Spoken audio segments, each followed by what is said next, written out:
el día de hoy vamos a tocar un tema muy interesante y que va a ser de mucho interés para todos nosotros, ¿no? Vamos a hablar sobre perspectivas económicas para nuestro país, ¿no? Para este año y qué es lo que esperamos para el próximo año, ¿no? Vamos a aprovechar para tocar un poco el tema del crecimiento económico esperado. Seguramente también hablaremos de qué es lo que está pasando con la inflación, ¿no? Hoy día los precios están, digamos, siendo afectados, la canasta básica se ha incrementado, el precio de la canasta básica, y de alguna forma está afectando esto a nuestros bolsillos. Y bueno, también aprovecharemos para tocar el tema del tipo de cambio. Hoy el tipo de cambio está encima de los 4 soles 10. Esto era algo que no se pensaba hace algunos meses atrás, así que también aprovecharemos para tocar este tema y otros que seguramente serán de bastante interés. Recuerden, por favor, que nos podrán hacer sus consultas escribiéndonos directamente en el chat, ahí en el Facebook de Bilex Divisas. El día de hoy vamos a conversar justamente todos estos temas con un invitado de lujo, que será, bueno, el señor Juan Carlos Odar, ¿no? Del cual les voy a brevemente comentarles de su experiencia, ¿no? Juan Carlos Odar es un economista con más de 20 años de carrera profesional, está especializado en las áreas de crecimiento, desarrollo económico y en política. Juan Carlos es magíster en economía por la Universidad Pompeu Fabra de Barcelona, es máster en economía de la Universidad de Chile y además es licenciado en economía por la Universidad del Pacífico. Juan Carlos se ha desempeñado de forma reciente como asesor del Ministerio de Economía y Finanzas, como editor central de la sección de Economía del diario El Comercio, anteriormente como gerente de estudios económicos del Banco de Crédito BCP, así como gerente de estudios en la Asociación Peruana de Empresas de Seguros. Además, él también fue analista y economista senior de la empresa Macro Consult. Hoy Juan Carlos es socio fundador y director de la empresa Fase Consultores.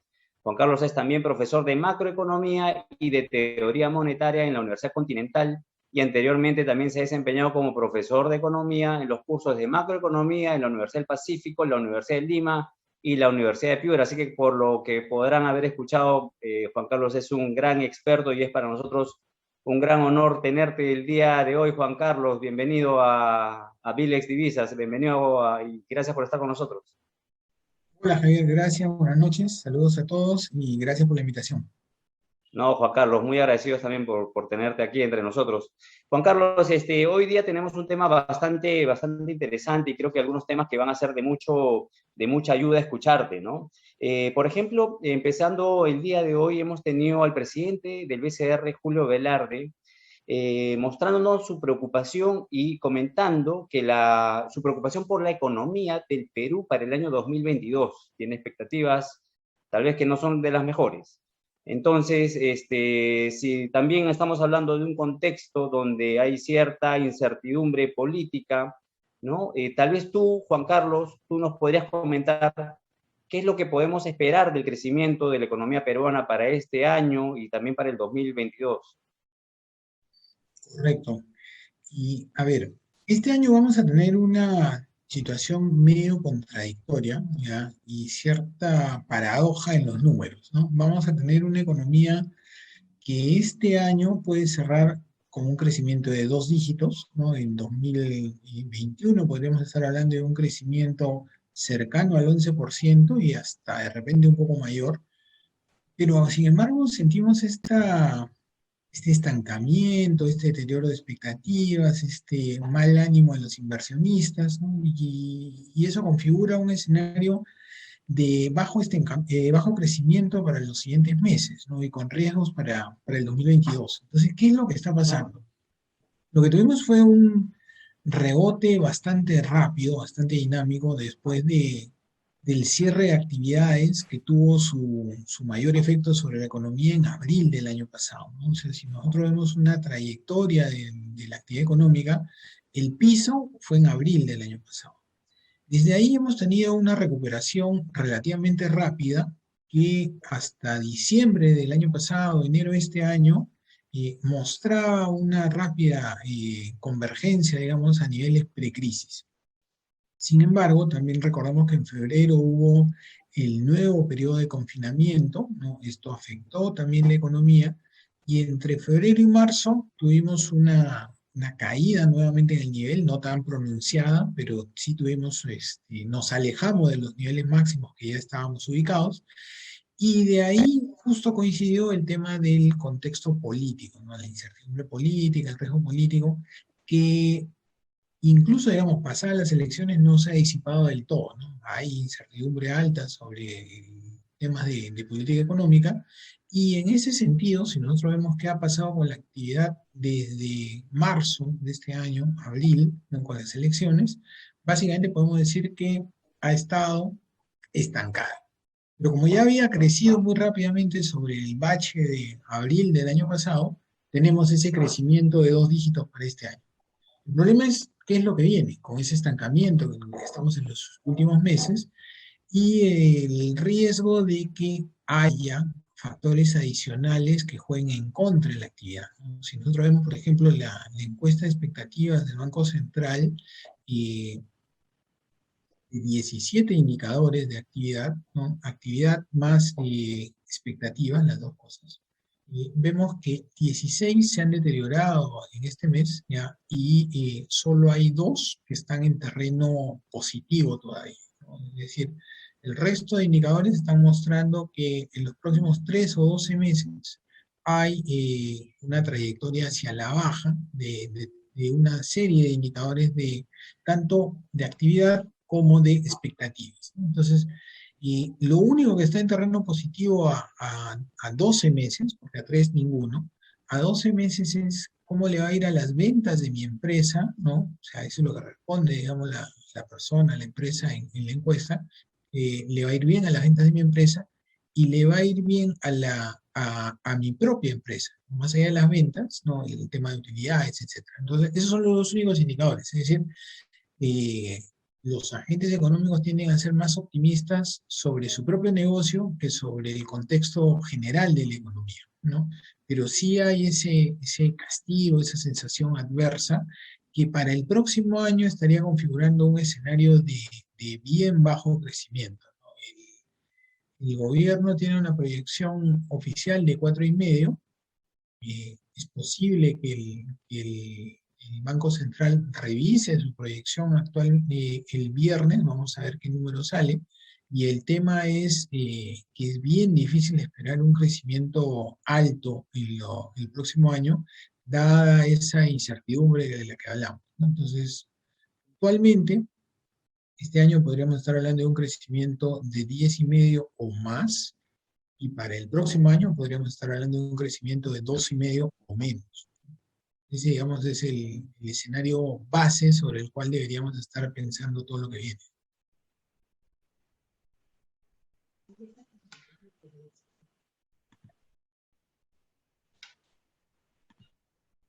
Ahora, dentro de esa expectativa promedio, digamos, lo que tenemos es sectores a los que le va a ir mejor o le está yendo mejor que a otros, ¿no? O sea, la actividad económica respecto al 2019, a la situación precrisis, en promedio está ligeramente por debajo, pero ese promedio refleja una serie de diferencias, ¿no? Al interior.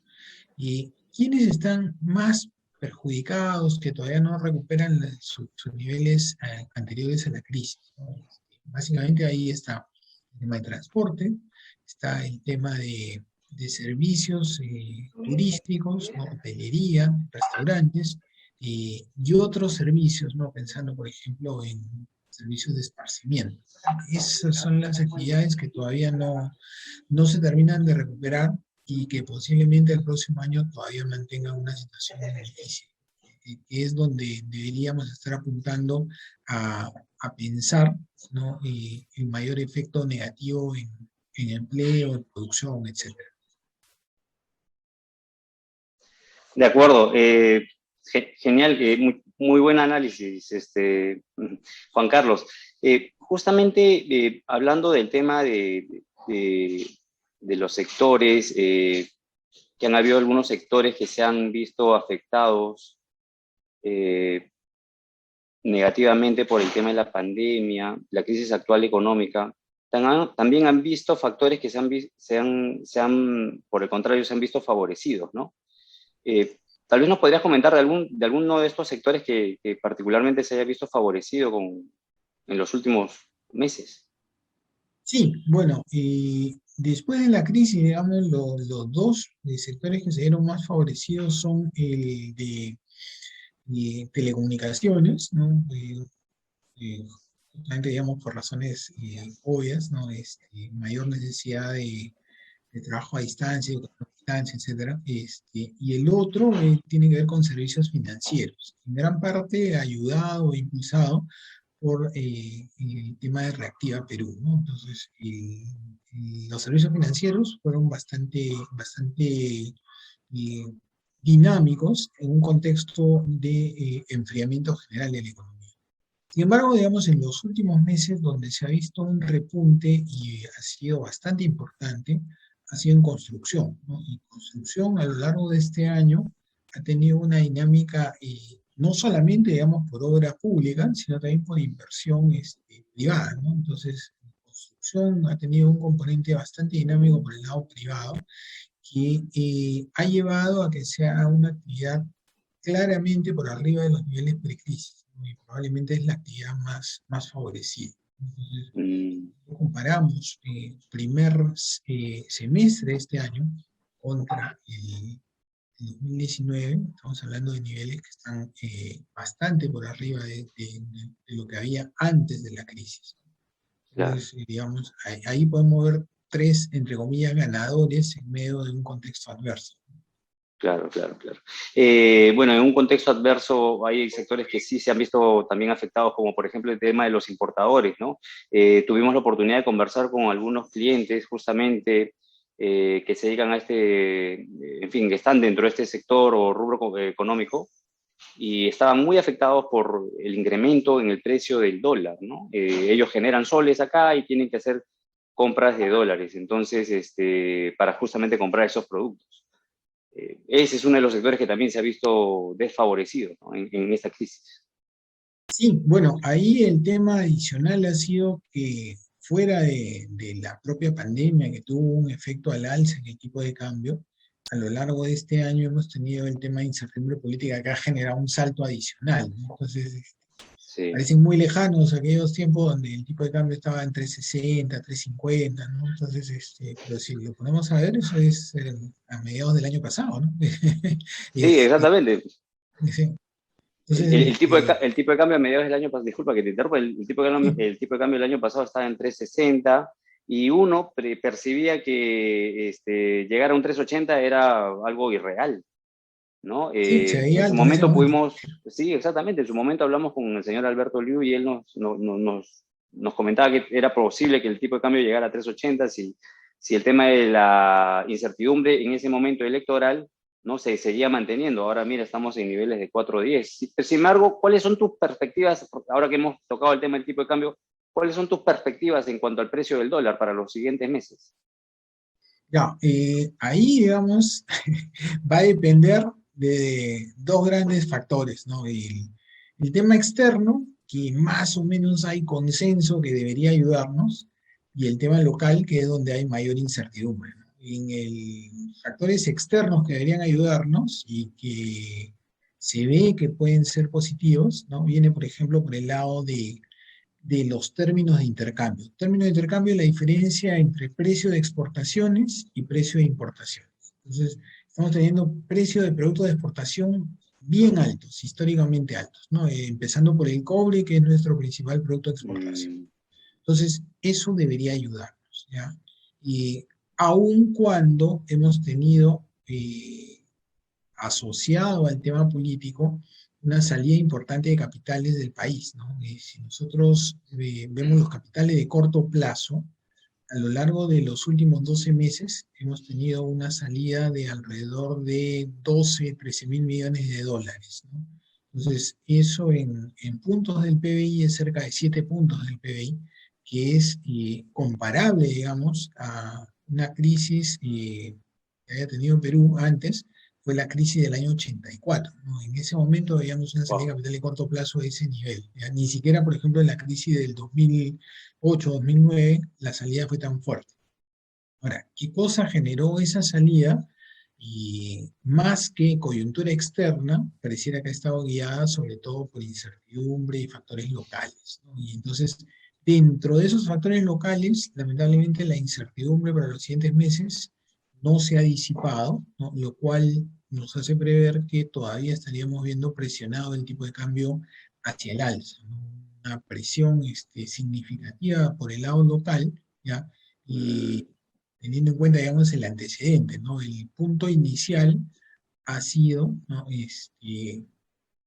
Primer día del gobierno de Castillo, ¿no? Subida del tipo de cambio fue alrededor de 3%, ¿no? 3% en un día, ¿no? Entonces, En un solo día. sí, entonces esa brecha, esa diferencia entre el nivel justo inicial, digamos, de gobierno y el actual, ¿no? Es haber estado entre alrededor de 3,97, 3,96 y el actual, ¿no? 4,10, ¿no? Entonces, esa brecha, ¿ya? Esa es el punto de partida.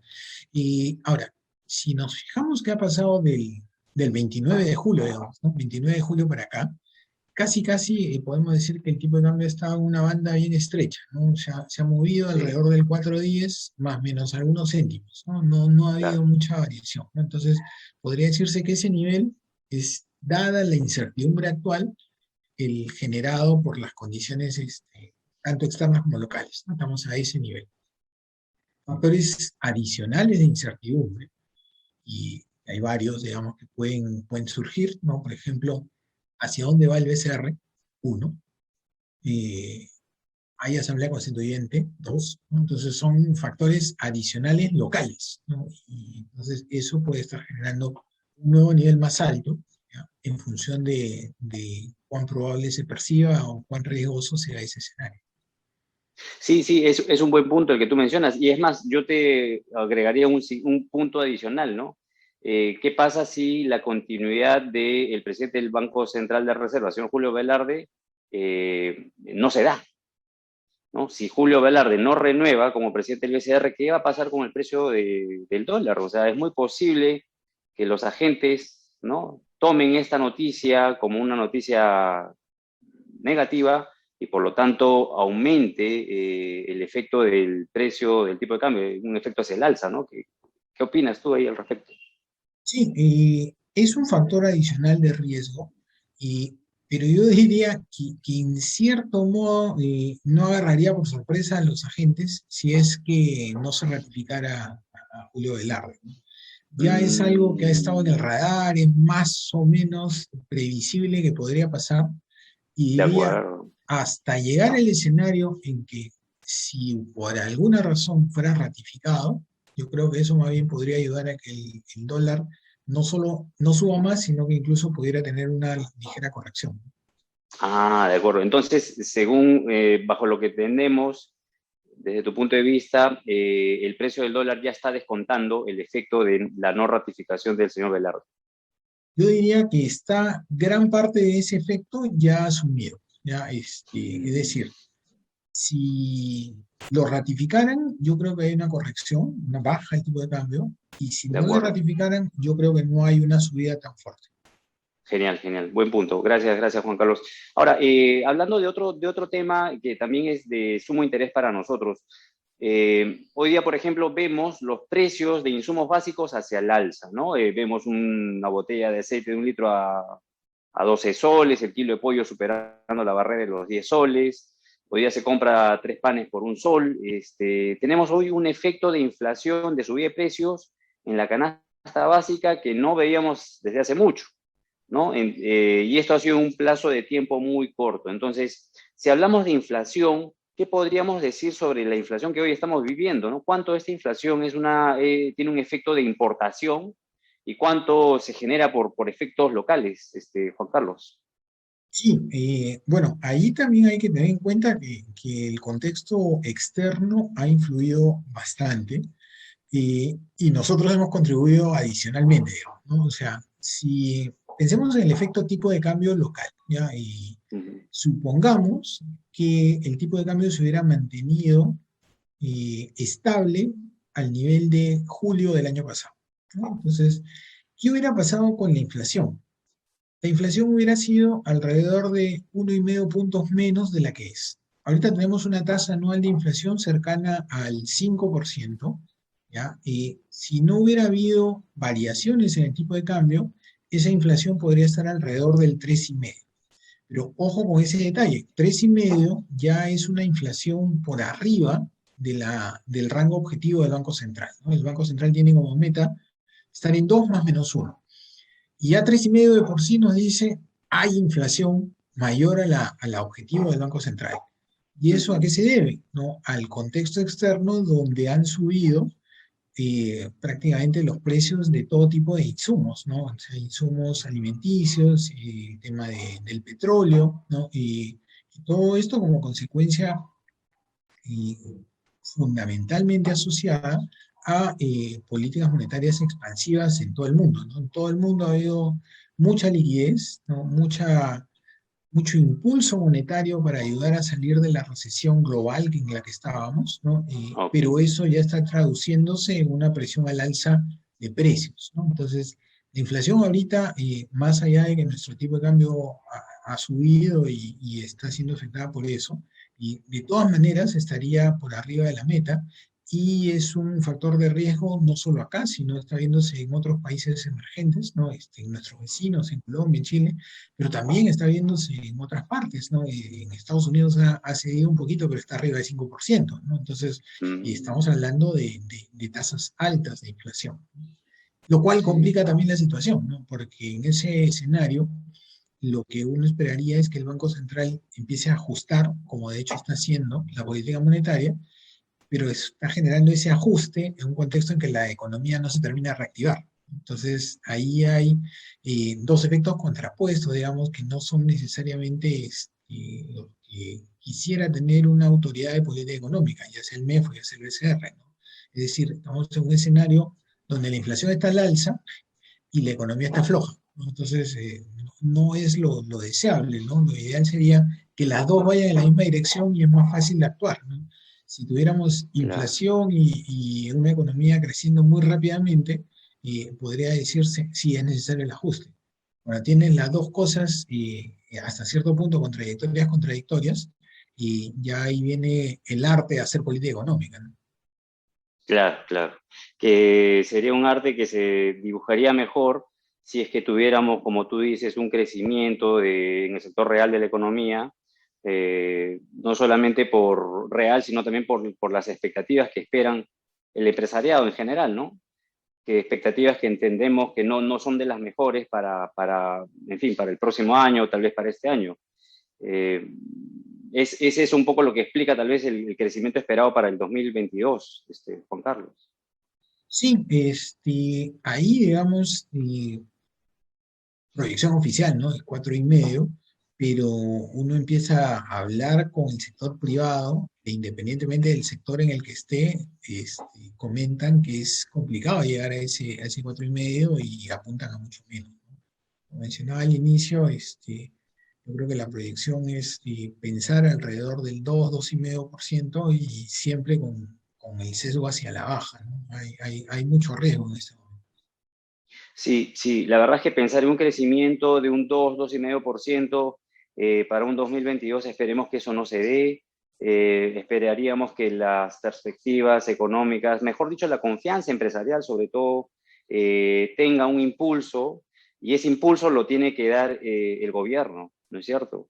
Porque para que estos inversionistas, no son grandes, medianos, pequeños, inviertan sus dineros, ¿no? Estén dispuestos a asumir un riesgo, ¿no? Estos inversionistas se decidan hacer su inversión, comprar esas máquinas, formar el negocio, la empresa, contratar personal. Entonces, de esa forma es que nosotros también, como economía, vamos a crecer y eso es lo que va a generar finalmente empleo, que eso es un poco el objetivo que también busca todo gobierno, ¿no? O sea, que la gente esté recibiendo o teniendo mayor acceso a un empleo digno, ¿no?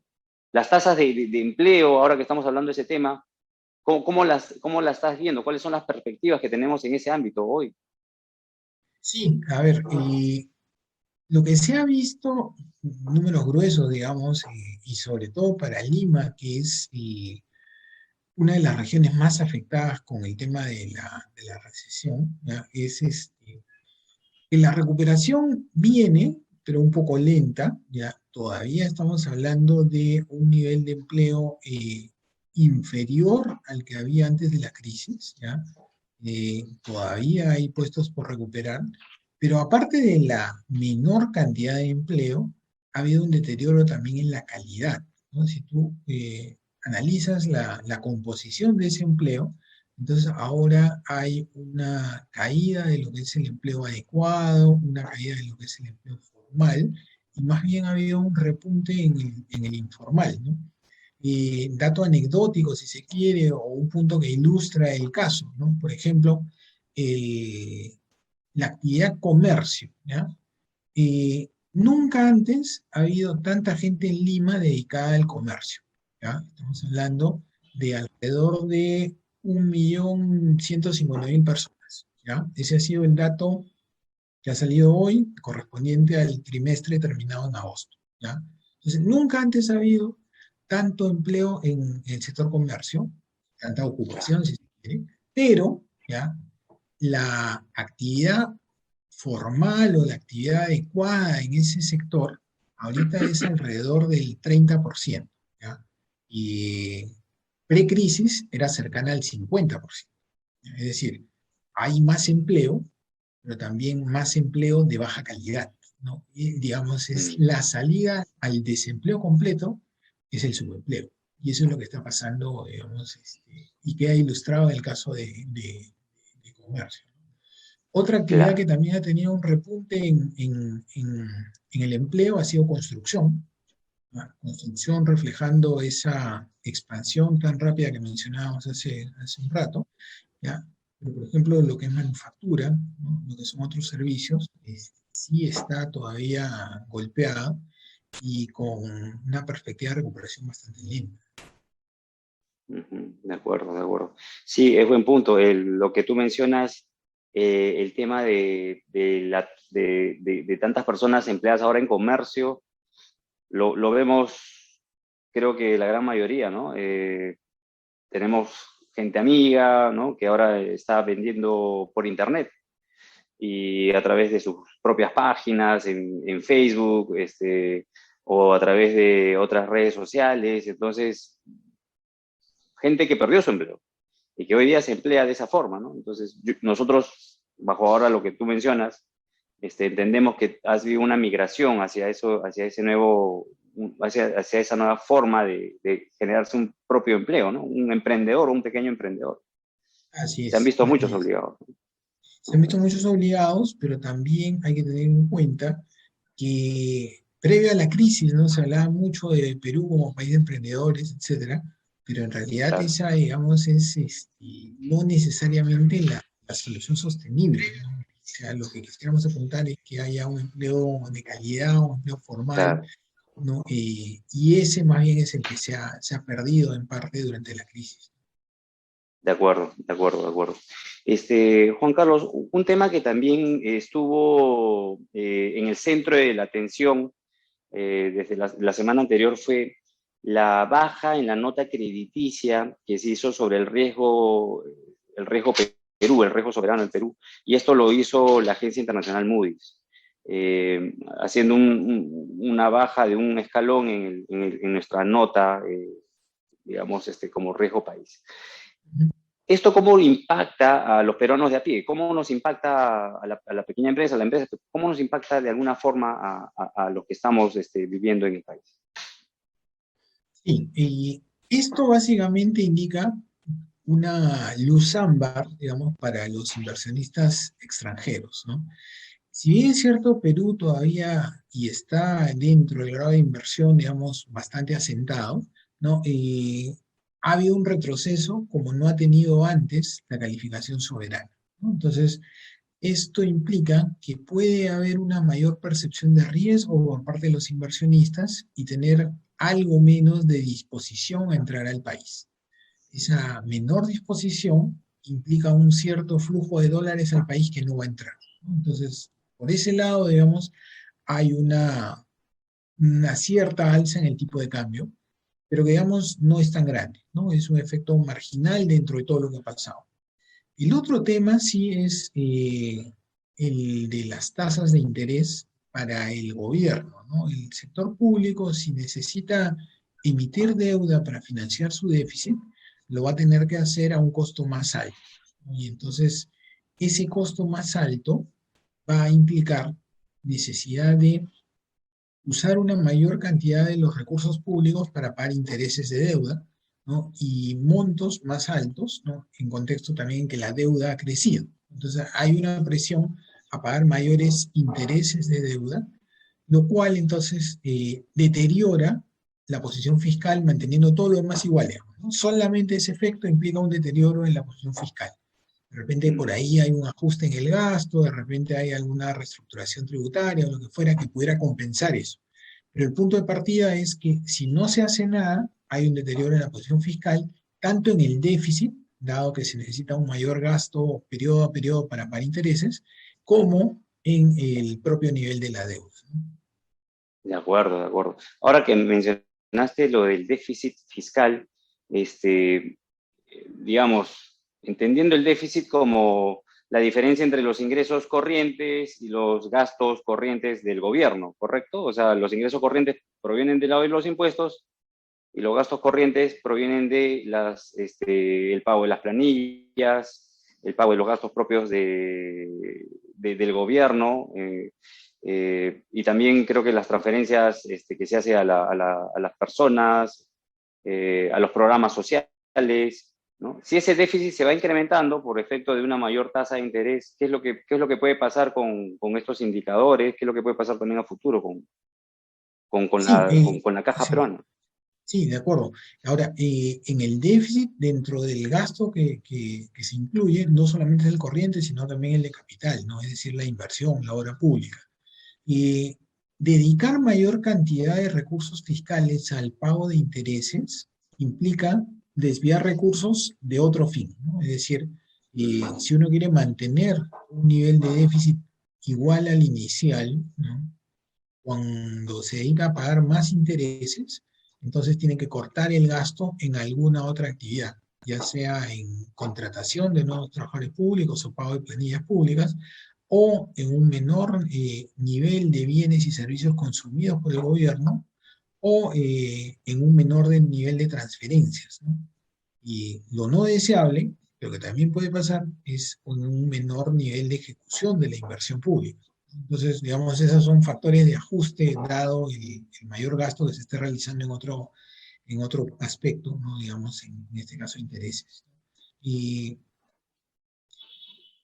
no pareciera el camino, por lo menos en el corto plazo no pareciera, y que se ajuste el gasto en transferencias. Al contrario, esas transferencias están creciendo, ¿no? Y podría ser, ¿no? El ajuste en menor ejecución de obra pública, ¿no? O en algún tipo de generación extraordinaria de ingresos tributarios, ¿no? Algún tipo de impuesto extraordinario, o de repente también ese ingreso extraordinario toma la forma o viene dado por el contexto favorable de tipo de cambio, ¿no? Es decir, por ejemplo, los exportadores, ¿no? Al generan utilidades mayores a las esperadas, pero esas utilidades están encima en dólares, ¿no? Entonces, cuando pagan impuestos, asociado a ese nivel en dólares, hay un tipo de cambio más alto. Y como la recaudación es en soles, hay un efecto favorable Claro. para el sector público, ¿no? Entonces, de repente, ¿no? Ese efecto es tan favorable que puede más que compensar el tema de la subida de intereses y no es necesario un ajuste adicional, ¿no? Sí, Lo bueno sí, que ayuda es el tipo de cambio alto, digamos. Utilidades de sí, empresas mineras y tipo de cambio alto. sí, sí, es un buen punto el tema del tipo de cambio. Claro, el tipo de cambio al estar más alto genera un mayor ingreso en soles, por lo tanto la recaudación en soles también incrementa, ¿no? Sí, es un buen punto. Sin embargo, claro, esperamos todos que la calificación crediticia del Perú no baje más y por el contrario suba, ¿no? Si esta sube es porque hay indicadores de confianza, de mayor confianza en el país, ¿no? Y sobre todo en el gobierno. Entonces, acá es clave la política, los mensajes que da el gobierno a la comunidad local y a la comunidad internacional, ¿no? A los inversionistas. Y creo que lo que tú mencionas, de tal vez trasladar o grabar con mayores impuestos a la minería, eso puede ser una buena salida, pero no es una salida permanente, ¿es correcto?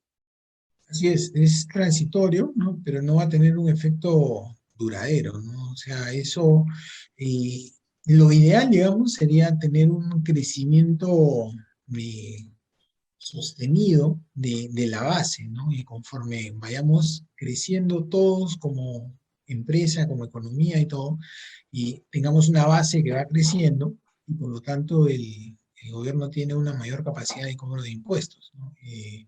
El gran Claro. problema ha sido que gran parte del crecimiento de Perú en los últimos años había sido justamente por el lado informal, ¿no? Y esa informalidad es donde no hay eh, un incentivo al pago de impuestos, no hay una base tributaria muy gravable, que digamos, ¿no? Entonces ahí es donde se ha visto esa disparidad, ¿no? Un crecimiento relativamente alto y la base tributaria no creció y por lo tanto la presión tributaria, ¿no? Ese ratio pago de impuestos sobre PBI no subió tan rápido como uno podría esperar, ¿no? Por ese gran colchón informal, ¿no? O sea, de crisis estábamos hablando de que alrededor del 70 o 75% del empleo era informal, ¿no? Entonces, ya de por sí eso da un nivel de capacidad de recaudación más bajo.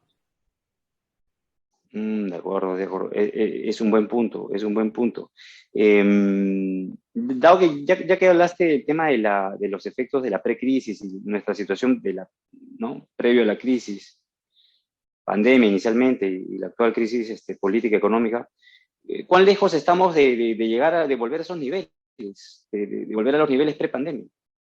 A ver, en términos de actividad económica, eh, supongamos, ¿ya? Que este año llegamos a crecer 12%, ¿ya? Suponiendo que eso se da, Más o menos es- estaríamos por ahí, ¿no? ¿No es cierto? O sea, no está lejos de lo que digamos, en ese teoría es el deberíamos punto de llegar. partida si es que la economía estuviera estancada desde julio, que es el último dato que salió hoy, hasta fin de año. ¿Ok? Entonces, es el punto de partida sobre el cual quiero discutir, digamos. ¿Ya? Entonces, si cerramos en 12% este año, eso implicaría que todavía nos falta 1% más para alcanzar el nivel precrisis, ¿no? El nivel de PBI del 2019. ¿Ya? Ujú. Ahora, ese 12% es bien improbable. ¿Ya? Si uno ve, como te digo, las expectativas, cómo está el ánimo de los inversionistas, ¿no? Entonces, es bien difícil esperar que la actividad económica se haya mantenido y el resto del año se mantenga al nivel de julio de este año, ¿no? Entonces, parece haber un ligero retroceso, una ligera caída en ese nivel. ¿Ya? Entonces, ya, no hablemos de un crecimiento de 12% este año, sino de 11%, ¿ya? O de 10,5% en línea con lo que tiene previsto el gobierno oficialmente. ¿Ya? Pensemos en ese 10,5%. Si crecemos 10,5% este año, estaríamos hablando que el próximo año tendríamos que crecer 2,5% para alcanzar el nivel de actividad del 2019. ¿De acuerdo? Entonces, Mm. si te decía al inicio, estamos en un horizonte en el que posiblemente crezcamos 2,5% o menos el próximo año, crecer menos estaría implicándote que cerrando el 2022 todavía no hayas alcanzado el nivel que había al 2019. Estarías hablando todavía de 3 años en los cuales no te has terminado de recuperar. Y, Mm. digamos, ese es el reto ahora, ¿no? O sea, tratar de generar algo, y ese algo por discutir, que cambie el ánimo de los inversionistas y que vayamos por arriba de ese 2,5% del próximo año. ¿Ya? Y Claro, por dónde claro. viene, cuál es el factor que gatille ese cambio de expectativas, ahí sí la incógnita es grande. Sí, sí, hay una incógnita grande y justamente esa incógnita está relacionada a esta incertidumbre política que estamos viviendo, ¿no? que nada bien nos hace a todos, los que vivimos en el día a día. Y bueno, hablar tal vez de una asamblea constituyente no sea lo mejor. Creo que eso generaría aún más incertidumbre y eso no abonaría para que las cosas mejoren y lleguemos a esos niveles prepandemia, que es lo mínimo que deberíamos obtener. ¿En tu opinión eso es así, Juan Carlos?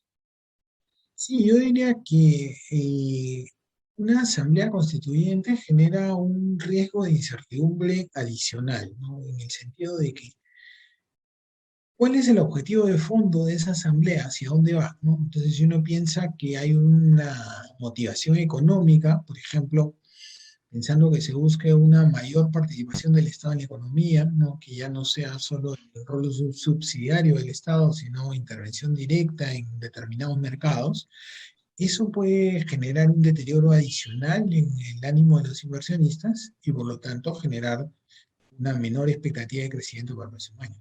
Entonces, yo diría que hay un riesgo inherente a la generación de la propia Asamblea Constituyente, ¿no? Porque eso puede Sí. prácticamente implicar un cambio radical en cómo se maneja nuestra economía y por lo tanto generar una expectativa bien fuerte hacia la baja en los inversionistas. Wow, eso sí sería contraproducente. Y yo te doy una opinión a título personal, ¿no? Digamos, un mayor rol empresarial del Estado no es necesario. ¿Qué es lo que estás buscando tú? Si tú estás buscando generar más empleo, tú no puedes pretender que el Estado te genere toda esa cantidad de empleo que tú necesitas. Hoy día, ¿cuántas empresas existen en el Perú? Más o menos unas 2 millones de empresas, 2,2 millones de empresas. El 95% o más son pequeñas empresas, son pymes. Sí, de acuerdo. Entonces, ese es el gran, ¿no? El grueso de las empresas que te generan empleo. Entonces, imaginemos que una pyme pues, pueda contratar a 4 empresas, perdón, a 4 personas, 5 personas. Entonces, lo que necesitamos es que no se creen 2 millones de empresas, que ahora sean 2,5 millones de empresas, tal vez. Medio millón de empresas adicionales te genera mayores impuestos, te genera mayores ingresos para el Estado, te genera empleo. 500.000 empresas a 4 empleados por empresa, estamos hablando de 2 millones de empleados adicionales. Estamos haciendo un efecto directo positivo sobre la economía. Generamos más impuestos, generamos más trabajo, mejor remunerado. ¿Cuántas empresas puede crear el Estado? Sí, es ¿Cuántas cierto. empresas Es nuevas puede cierto. crear el Estado? ¿4, 5, 6? ¿Para qué? O sea, ¿cuál es la eficiencia que va a tener el Estado ¿no? Generando estas nuevas empresas? Entonces, en realidad, esas son las cosas que los inversionistas no pueden entender, ¿no? Un rol del Estado controlador o interventor en el mercado tal vez no sea lo mejor y eso genera justamente esas expectativas negativas que tenemos que sacar sacar del juego. No lo necesitamos, necesitamos crear confianza. Así es, así es. Y ese, digamos, es el tema clave ahorita, la confianza, que lamentablemente pareciera que no hay, no, o no es generalizada, ¿no? Sí, sí, sí. Bueno, esperemos que esto vaya mejorando y bueno, nuestros indicadores vayan también mejorando como país, sobre todo. Juan Carlos, hay algunas consultas que muy amablemente nos hacen llegar nuestros amigos de vía Facebook. Correcto. Sí, por ejemplo, acá Jorge nos pregunta cómo está el balance de entrada versus salida de dólares hoy y proyectada, considerando los pagos de la deuda, nos comentaba. A ver, como mencionaba, ha habido una fuerte salida de capitales de corto plazo, pero por otro lado, estamos en un nivel históricamente alto de balanza comercial, ¿no? Dado que hemos tenido estos precios al alza del cobre y esto ha ayudado mucho, ¿no? Además, con una demanda interna bien contraída, bien deprimida, haciendo que las imports sean bajas. Entonces, en el neto, ¿ya?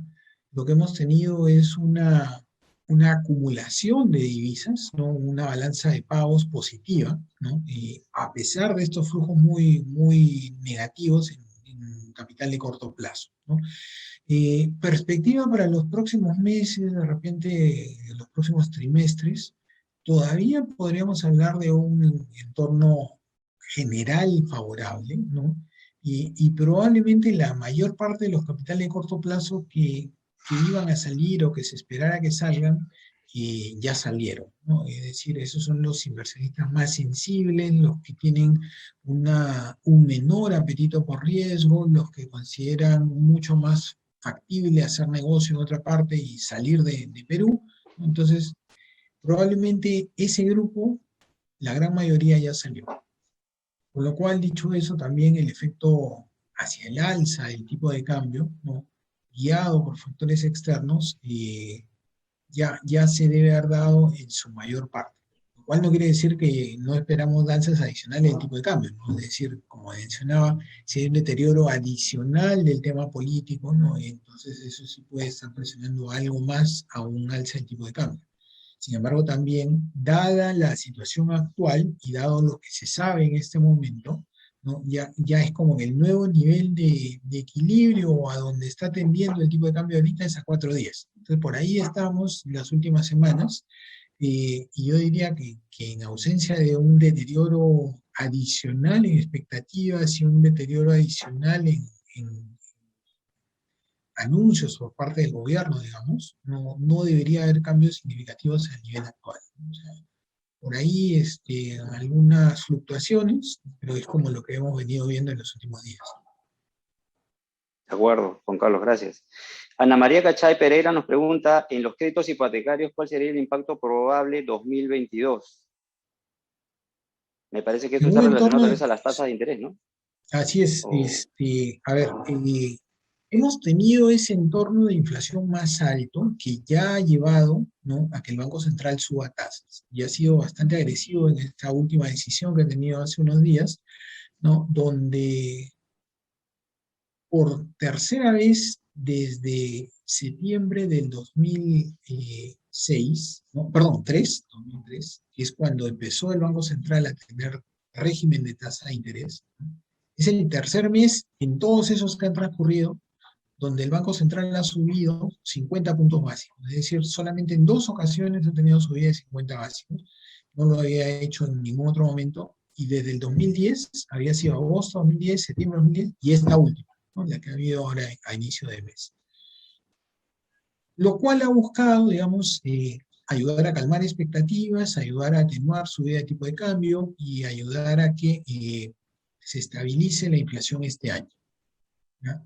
Dicho eso, entonces, con una subida ya que se dio en lo que va el año de 75 puntos básicos, hay una presión hacia el alza en las tasas de corto plazo corporativas y en las tasas de más largo plazo que suelen ser bajas, en este caso, digamos, la de crédito hipotecario, ¿no? Entonces, ahí ha habido una presión hacia el alza, pero que en los próximos meses probablemente no sea tampoco tan fuerte, depende de cómo viene la inflación. La inflación, como decía, la tasa acumulada últimos 12 meses ya está cercana al 5%.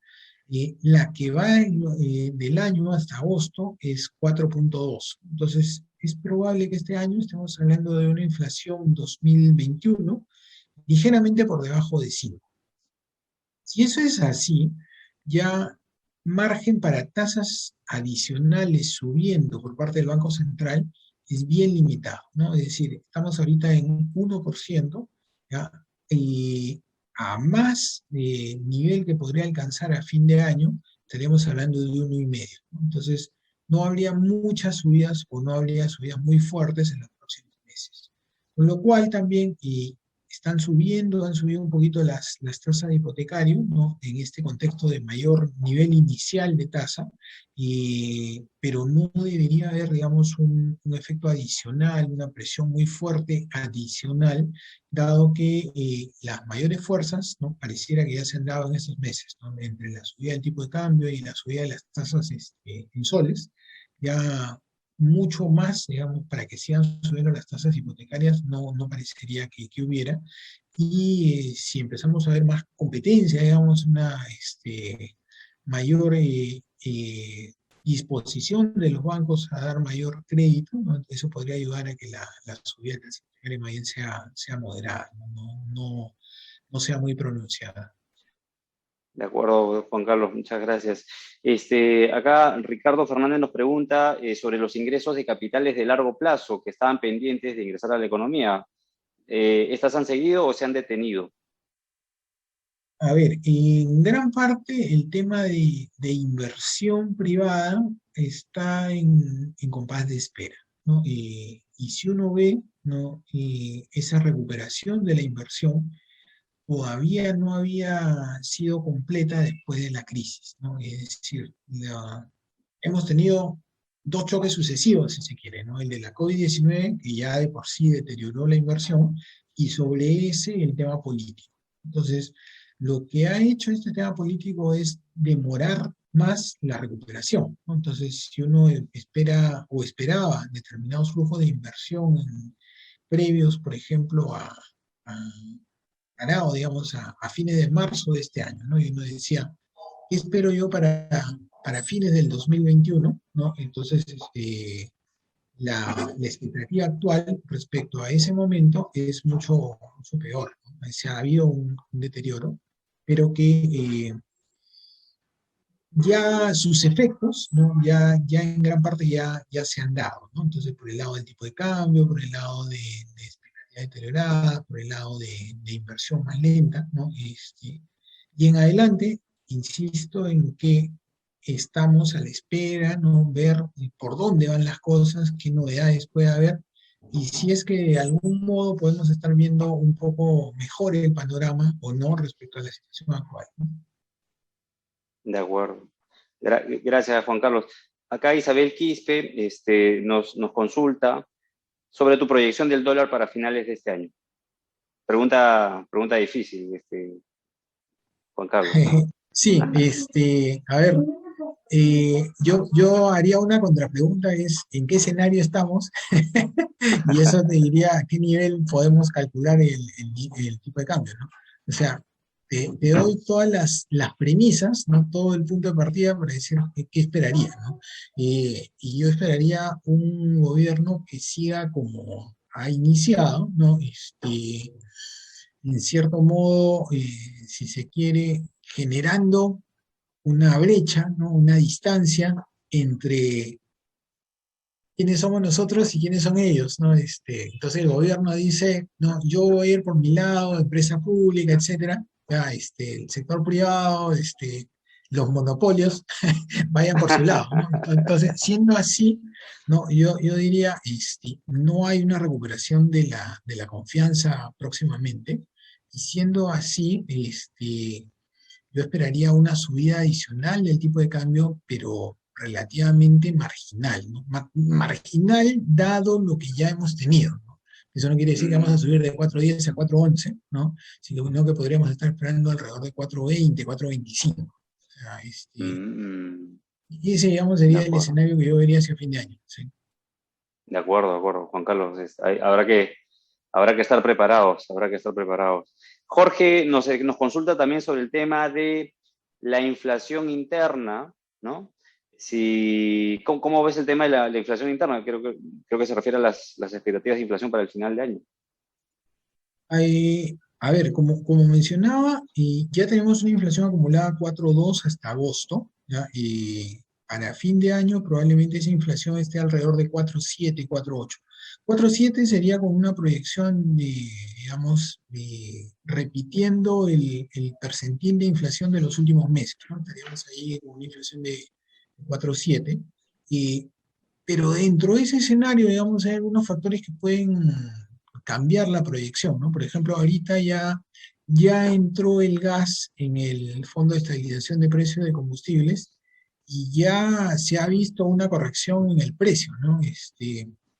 Evidencia anecdótica, ¿no? Es decir, precio que he tenido que pagar, digamos, por el gas, ¿no? Es más de 60 soles hace unas semanas, ¿no? Hoy día Wow. estaba a 50 soles, ¿no? Entonces, hay una Mm, corrección ahí de alrededor del 17% del precio, y de todas maneras tiene una incidencia o sea, suponiendo que esa tasa sea representativa, ¿no? Que esa variación sea representativa, Entonces tenemos un efecto importante en la inflación de septiembre y también de octubre, probablemente por la propia medición de precios, ¿no? Entonces ese factor podría ayudar a contener un poquito la inflación, partiendo sí de que este año ya estamos fuera de la meta, ¿no? Como decía, si de acá a fin de año fuera cero la inflación, de todas maneras ya estaríamos en 4,2, lo cual está fuera del Mm, rango del Banco Central. claro, claro. Y pensar que va a ser cero de acá a fin de año es tal vez, es también poco, es improbable, ¿no? Es improbable, además, si estoy en un escenario en que espero que suba un poquito el tipo de cambio, no tendría mucha lógica esperar que la inflación sea cero, ¿no? O sea, como te Genial, digo, el base es pensar alrededor de 4,7 al final. genial, claro que sí. Juan Carlos, muchas gracias. Creo que acá Jorge nos hace otra pregunta, nos dice lo siguiente: las empresas productoras de productos básicos, con la subida del dólar y de los insumos importados, tienen un 30% que aún no volcaron a la economía. Me parece que en precios, ¿no? O sea, 30% que no habrán trasladado a precios. Esto aún no se traslada para el próximo semestre.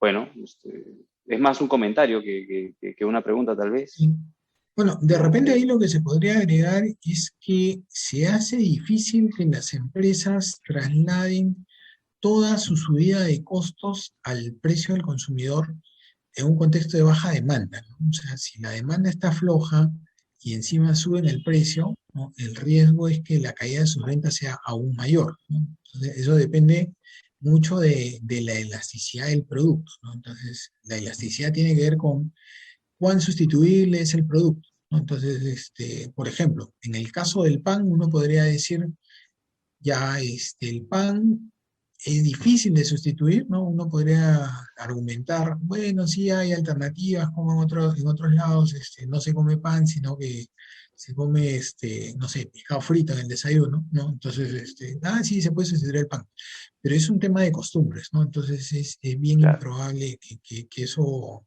cambie de la noche a la mañana, ¿no? Y entonces, en ese sentido, la elasticidad del pan es relativamente baja, ¿no? Entonces, claro. consecuencia, sube el precio del pan. De acuerdo. En otros productos, probablemente, qué sé yo, por ejemplo, el tema de gaseosas, ¿no? Por más que puedan subir el costo de los insumos, difícilmente van a subir tan rápidamente. Bueno, y es un sector competitivo, ¿no? Hay distintas marcas, ¿no? Más allá de que haya líderes, de todas maneras hay distintas alternativas, distintas posibilidades de consumo. Y por último, dejo de consumir gaseosa, paso a consumir jugos o paso a consumir agua como Cristiano Agua, por Ronaldo. último. Claro. De acuerdo. Genial, genial, Juan Carlos. Ha sido un verdadero placer tenerte. Juan Carlos, tal vez nos puedes comentar un poco sobre Fase Consultores. Cuéntanos un poquito. Bueno, sí, gracias. A ver, Fase Consultores es una empresa dedicada, ¿no? A dar consultoría económica a aquellas empresas que están creciendo, están en expansión y consideran necesario tener un mejor escenario, una mejor planeación de su horizonte de inversión, ¿no? Entonces quieren tener un poco menos de incertidumbre y para eso estamos, ¿no? Estamos para asesorar a estas empresas medianas en proceso de expansión que pueden querer un servicio de estudios económicos y consideran que el tradicional es relativamente caro, ¿no? Nosotros no somos caros, ¿no? Los invito a escribirme si quieren consultar sobre servicios particulares, ¿no? Pero en general estamos para hacer consultoría económica para estas empresas en expansión. Genial, genial. Por favor, tal vez nos dejas tu correo electrónico, Juan Carlos. Sí, en todo caso también los invito a seguirme en redes sociales, que también ahí Perfecto. eso es gratis, digamos. Ahí sí. Entonces, si me siguen en Twitter, en Economía Día a Día, con todo gusto podemos interactuar. Y también sí, me pueden escribir al institucional, ¿no? Al Twitter también de Fase Consultores, ¿no? O en Facebook también estamos. Y ahí también están los teléfonos, cualquier cosa a disposición. Genial, genial. Sí, un gran profesional, y hay muchas empresas que seguramente van a requerir justamente de tener un tema de perspectivas económicas que les pueda ayudar, sobre todo en sus negocios, ¿no? Para ver cómo viene la mano por el lado de sus negocios. Así Así que es. ya lo saben, amigos, pueden contar con Juan Carlos y contar siempre con nosotros cada vez que necesiten cambiar dólares, comprar o vender dólares. Recuerden siempre que lo pueden hacer con nosotros, con Bilex, con un super precios de cambio y sobre todo con un nivel de seguridad muy alto, porque operamos siempre a través de cuentas protegidas con un fideicomiso.